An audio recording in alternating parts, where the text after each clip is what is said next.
बहुत सारे ऐसे युवा हैं जिनका यह प्रश्न है कि घटना चक्र का पूर्वावलोकन पढ़ लिया जाए और यह एग्ज़ाम क्लियर हो जाएगा। कौन सा एग्ज़ाम? समीक्षा अधिकारी, सहायक समीक्षा अधिकारी, प्रारंभिक परीक्षा और मुख्य परीक्षा। तो साथियों, आप सभी को बताना है कि इस भूल में बिल्कुल ना रहे कि आप घटना चक्र का पूर्वावलोकन पढ़कर इस एग्ज़ाम में सफलता प्राप्त कर लेंगे। उसका मुख्य कारण क्या है? सबसे पहले आप सिलेबस को ध्यान से देखिए। घटना चक्र के पूर्वावलोकन से आपको क्या जानकारी मिलती है? घटना चक्र के पूर्वावलोकन से आपको परीक्षा से संबंधित पैटर्न की जानकारी हो जाती है।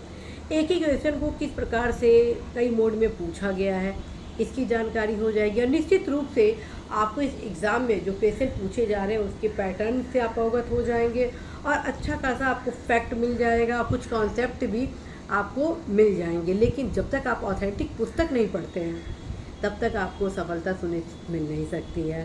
साथियों, आप सभी को बताना है कि समीक्षा अधिकारी, सहायक समीक्षा अधिकारी, प्रारंभिक परीक्षा और मुख्य परीक्षा के दोनों परीक्षाओं में क्या जो सामान्य अध्ययन होता है उसमें करंट अफेयर से संबंधित अच्छे खासे पूछे जाते हैं, जिसकी तैयारी आपको मात्र पूर्वावलोकन से संभव नहीं है। पूर्वावलोकन से प्रीवियस ईयर के क्वेश्चन पूछे जाते हैं और करंट हमेशा नए क्वेश्चन होते हैं। तो आप इसके लिए करंट अफेयर्स आपको पढ़ना ही होगा। दूसरी चीज़ मैं आप सभी को बताना चाहती हूँ कि समीक्षा अधिकारी, सहायक समीक्षा अधिकारी, प्रारंभिक परीक्षा और मुख्य परीक्षा का जो सामान्य अध्ययन में जो ऑब्जेक्टिव क्वेश्चन पूछे जा रहे हैं उसके पैटर्न में थोड़ा सा बदलाव आप देखेंगे। वो बदलाव क्या है? बदलाव है कि जो राज्य व्यवस्था, ज्योग्राफी, इवन हिस्ट्री के कई ऐसे साहित्यिक, सांस्कृतिक जो क्वेश्चन पूछे जा रहे हैं पहलुओं से, फैक्ट से, वो करंट बेस हो रहे हैं। पहले क्या होता था कि अर्थव्यवस्था के जो क्वेश्चन होते थे वही आपके करंट अफेयर से संबंधित होते थे, फैक्ट बेस होने के कारण।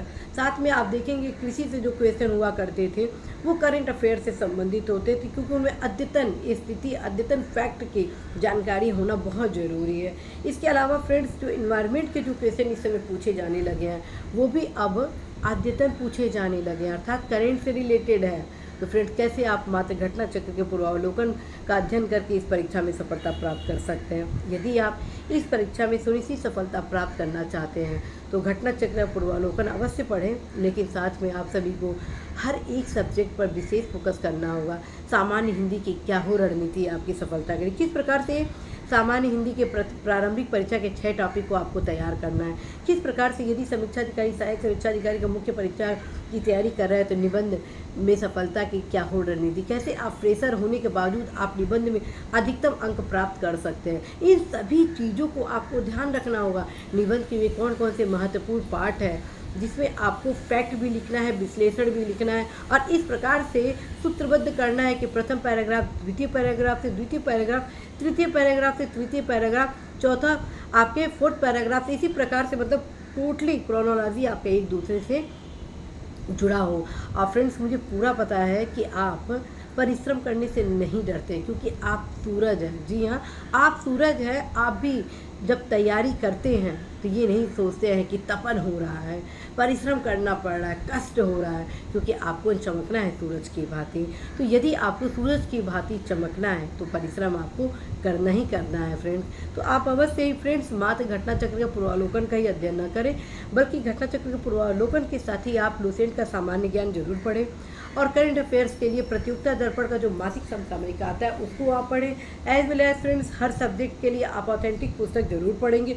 ज्योग्राफी के लिए मैप अवश्य ही पढ़ेंगे, और मैप में फिर यहाँ ध्यान रखिए, मैं पढ़ने की बात कर रही हूँ, अर्थात ज्योग्राफी के पुस्तक आप रखेंगे साथ में जब आप मैप लगाएंगे और उस पर एक एक चीज़ अंडरलाइन करेंगे और उसको देखिए कैसे मानसून का बदलाव किस परिवर्तन के कारण हो रहा है, किस प्रकार से जो खाद्यान्न स्थितियां हैं वो कैसे किस प्रकार से बदलाव की ओर अग्रसित है, कैसे नदियों का कटाव हो रहा है, किस प्रकार से कौन सी नदी किन दो पहाड़ों के बीच में है, कैसे एक पठार का उद्भव हो रहा है।